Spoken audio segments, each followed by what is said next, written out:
Cardiac anatomy. Pretty much, if you can trace blood flow through the heart from structure to structure to structure, then you're pretty much going to cover every structure you need to identify in at least lesson one, for cardiac. So if you start with all venous return, or venous blood returns to the right side of the heart, we have three sources. We have the superior vena cava, the inferior vena cava, which is the little blue nub down here, and the coronary sinus. So sometimes you have to pick the models up and look to the backs and around. And this large vein is your coronary sinus. That's transporting deoxygenated blood from the heart muscle itself. All right, so we have superior vena cava, inferior vena cava, coronary sinus. That blood returns to the right atrium. So from the outside, oopsie doodle, got to put it on the right. Wrong hole. No comments. So we have the right atrium. Open it up and you can see the chamber here, the right atrium. Blood then transports, or it becomes transported through the first valve, which is the tricuspid valve. The flat plastic regions here. Attached to the valve are the stringy part here in white, which is the chordae tendineae. And the muscles they attach to here in red are the papillary muscles. We find these in both sides of the heart. All right, so from the right atrium, we pass through the tricuspid valve into the right ventricle. Right ventricle contracts, closes these valves off behind it, and now blood is forced in one forward direction to the pulmonary trunk. So before it enters the pulmonary trunk, it's going to pass through the pulmonary valves or semilunar valves to the pulmonary trunk, to the right and left pulmonary arteries, out to the lungs, drop off carbon dioxide, pick up oxygen, and return to the left side of the heart via the pulmonary veins. And those are your two sets of red vessels. You have the right pulmonary veins on this side and the left pulmonary veins here. So they're transporting blood back to the left atrium. On the outside, this would be the left atrium. So it transports blood into the left atrium. From the left atrium, it passes through the mitral or bicuspid valve into the left ventricle. From the left ventricle, it contracts, shuts the mitral valve behind it. And this we have to wiggle a little bit here to see, because this is broken. It will then pass through the aortic valves or aortic semilunar valves to the aorta. Here we have the arch of the aorta, and we have three vessels that emanate from there. We have the first one, which is the brachiocephalic artery. The one in the middle is the left common carotid artery. And lastly is the left subclavian artery. And the aorta then continues as the descending artery, thoracic artery, and then into the abdominal cavity as well as the abdominal aorta. We'll look at that more next week. All right, so that is your pathway and structures, pathway of blood through the heart, all the structures and vessels you need to know on the heart. We also have what I call the cookie sheet models. So here we have our plastic model, all right, and shows you virtually the same thing. Of course, you can't look on the back to see the coronary sinus, but you assume it's there. So here's your superior vena cava, your inferior vena cava, right atrium, tricuspid valve, right ventricle, pulmonary semilunar valve or pulmonary valve to the pulmonary trunk, a right and left pulmonary artery. Remember that pulmonary circulation is the only exception to the rule that all arteries are red and all veins are blue.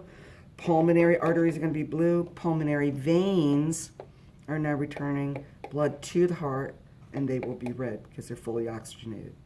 So we have the right pulmonary veins, the left pulmonary veins to the left atrium. From the left atrium, we have the mitral or bicuspid valve to the left ventricle. Left ventricle then passes blood through the aortic valve or semilunar valve to the aorta, brachiocephalic artery, left common carotid artery, left subclavian artery. Then we have layers of the heart. We have the most outer layer, which is the epicardium. The tissue found there is connective tissue, and it functions to somewhat protect the heart as it expands and contracts and rubs against other organs in the thoracic cavity. It also helps secure lymphatic vessels and nerves that supply the heart as well. Then you have the middle layer, which would be the myocardium. That's where we have cardiac muscle tissue, and its function is contraction, or is the contractile layer. And then you have the most inner layer, which is the endocardium. This is composed of simple squamous epithelium, and its function is to reduce friction. And those things, same layers can be identified on the heart model as well. You know, if you're asked identifying the layer, epicardium, myocardium, endocardium. Then we have a conduction pathway. The conduction pathway is the electrical circuit pathway that begins in the sinoatrial node. So on these models, there is going to be your number 32 here in the atrial wall. This is your SA node. Then the impulse is going to spread around the walls of the atria and recollect at the AV node, which is 36 on here. From there, we have a bundle of His that transports that impulse to the ventricular septum. Some instructors will use this point right here. I generally don't. I use all this as either right bundle branch fibers, because it's on the right side of the heart, or the left bundle branch fibers, which would be on the left side of the heart. Anything that's past the apex is the pointy part of the heart, any of those white lines are all Purkinje fibers. So it's SA node, AV node, bundle of His, right bundle branch, left bundle branch, and then anything beyond the apex are all Purkinje fibers in white. Then it takes us to EKGs, which are over here. So we have the large EKG here that identifies the different waves. You have a P wave, QRS, and then a T wave, and that is one cardiac cycle. You need to know functionally what's occurring during the P wave, and that would be atrial depolarization. The QRS complex, you have two activities functionally occurring. You have atrial repolarization and now ventricular depolarization.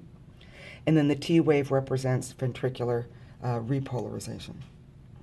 Remember that the shape of the QRS is primarily reflecting the electrical activity of the ventricles, because they're so much thicker and larger than the walls of the atria, that this shape is really determining whether the ventricles are functioning appropriately or not. And that becomes noteworthy because as you look at normal EKG strips and abnormal EKG strips, it then starts to make sense how you're going to differentiate between the different pathologies or dysrhythmias that are found here. So let me put this away and we will look at normal rhythms, or let's put it this way, normal sinus patterns.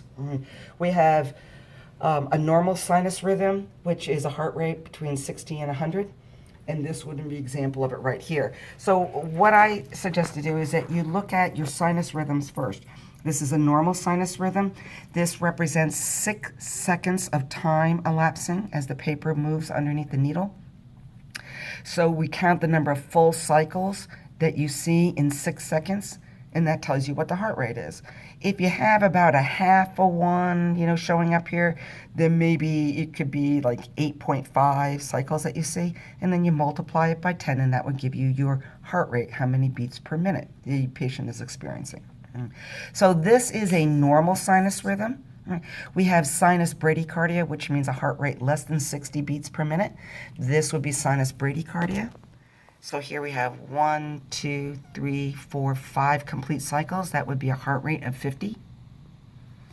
Sinus tachycardia is a heart rate in excess of 100. This would be our sinus tachycardia. Count the full cycles. And I'll warn you too, is that when you're given these strips, look entirely across your strip to make sure that we have a normal sinus rhythm occurring, or at least a normal heartbeat. Start with your PQRST, and make sure that these are normal waves, because the only difference between your normal sinus rhythm and tachycardia is that you have a normal pattern of PQRST. They're just scrunchied together, and you're getting, more than 10, cycles in a 6-second strip here. And so you want to make sure that you don't confuse that with another type of dysrhythmia we're going to see, which is an AV block. So you want to make sure that these are normal waves, and then you just count, the entire cycles, or maybe just use your R peaks, and multiply by 10. So then our other dysrhythmias there's only so many you have to know. You have 2 associated with the atria, 2 associated with the ventricle, and then 1 associated, of a dysfunction between the atria and the ventricle, so to speak. So we know that in the P wave, we have atrial depolarization. And what's happening there at the P wave is uniquely atrial conductivity. So when we have an atrial issue, it's usually that first P wave that you will see irregularity to. If you see a nice, preserved what's called QRS complex, a nice R peak like that, like down in here, then that tells you that the ventricles seem to be working just fine. It must be some atrial issue. So this first one is called atrial flutter, and that's because we have a few, like 2 or more contractions in the atria before the ventricles receive the impulse to contract and relax. So you have often P waves, multiple little P waves of about the same height or amplitude, followed by a QRS and then a T, and then a P, P, QRS, T. That tells you that it's atrial flutter. If we have, instead of one nice P wave, several varying height waves followed by a P, QRS, T, then that would be atrial fibrillation. And that occurs when the walls of the atria are not contracting, or at least receiving an impulse to contract and contracting in unison. One side is contracting, then the other, and then the other, and each is sending off a little depolarization wave instead of one complete depolarization peak.